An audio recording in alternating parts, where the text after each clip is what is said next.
ہماری زندگی میں اکثر ایسا وقت آتا ہے کہ جب ہم خود سے ہار مان لیتے ہیں یا خود کو کمزور محسوس کرنے لگتے ہیں، لیکن یہ یاد رکھنا ضروری ہے کہ کامیابی ایک منزل نہیں ہے بلکہ ایک سفر ہے، اور یہ سفر کبھی آسان نہیں ہوتا، لیکن اس سفر میں ملنے والی خوشی اور کامیابی قابل قدر ہوتی ہے۔ سب سے پہلے اپنی زندگی کا مقصد یا گول سیٹ کرنا ضروری ہے، چاہے وہ اپنا کامیاب بزنس سٹارٹ کرنا، کسی امتحان میں اچھے مارکس لینا یا ورلڈ کا سب سے بڑا کھلاڑی بننا ہو۔ ہمیشہ اس مقصد کو اپنے ذہن میں رکھیں اور جتنی اپنی طرف سے محنت کر سکتے ہیں اس سے بھی زیادہ محنت کریں اس مقصد یا خواب کو حاصل کرنے کے لیے۔ اس مقصد میں جب بھی آپ کو کوئی چھوٹی سی کامیابی ملے تو اسے سیلیبریٹ کریں۔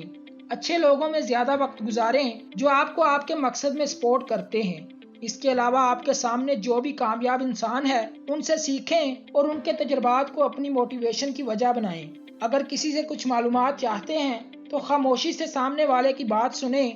کبھی بھی یہ نہ کہیں کہ مجھے اس کے بارے میں پتا ہے۔ آپ کو اگر کسی چیز کے بارے میں پتا بھی ہے تو خاموش رہیں، سامنے والے کی بات سنیں اور اسے بولنے دیں۔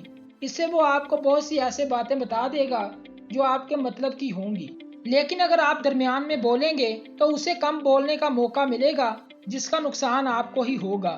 سب سے ضروری بات یہ ہے کہ کبھی بھی ہار نہ مانیں، اپنے مقصد کو حاصل کرنے کے لیے ہر حد پار کر دیں، راتوں کی نیندیں قربان کر دیں اور جو حاصل کرنا چاہتے ہیں اسے ہر حال میں حاصل کر کے ہی سانس لیں۔ ہر ناکام کوشش سے ہمیں ایک سبق ملتا ہے اور ہمیں چانس ملتا ہے کہ ہم اپنی غلطیوں سے سیکھیں اور آگے بڑھیں۔ آخر میں یہ یاد رکھیں کہ کامیابی ٹیلنٹ اور قسمت پر ڈیپینڈ نہیں کرتی۔ محنت، استقامت اور سیکھنے کی کوشش کا بہت بڑا حصہ ہوتا ہے۔ اپنے آپ پہ یقین رکھیں، اپنے مقصد پر فوکس کریں اور اچیویبل گولز بنائیں۔ اس کے علاوہ اگر آپ نے ابھی تک اپنے گول سیٹ نہیں کیے تو آپ کے سامنے ابھی ایک ویڈیو کا لنک آ رہا ہے، دیکھنے کے لیے کلک کر لیں۔ مزید ایسی ویڈیوز دیکھنے کے لیے چینل کو سبسکرائب کر لیں۔ خدا حافظ۔